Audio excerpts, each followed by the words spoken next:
And what, in your opinion, are the main obstacles and threats in the industry in a few years? The main obstacle is primarily regulation. In the U.S. in particular,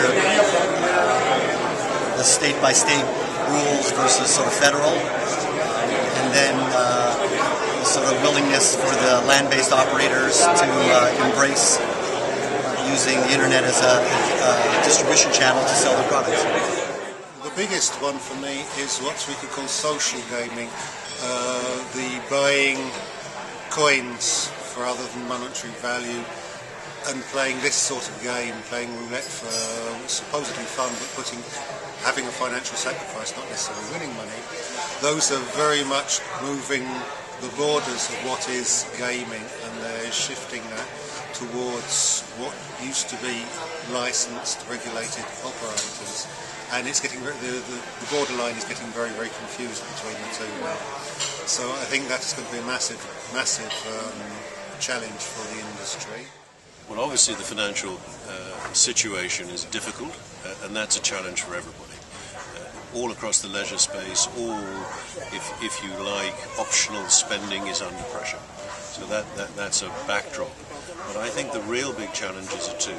The tax burden is incredibly high, and the regulatory situation is quite unsatisfactory, and in particular the speed of change in allowing for a modern and competitive industry is just far too slow, far too many variations in the regulation between territory. I think some of them are the same, some of the compacting. How do you go from one country to another?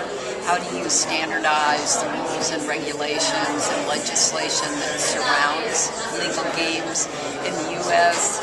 Unless it's legalized federally, which is really a large question right now, you'll go state to state, which means you'll face very similar issues.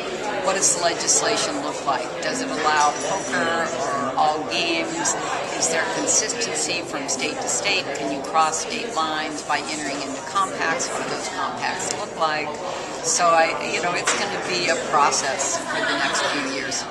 Challenges are definitely operating in regulated environments, the heavier taxation burdens,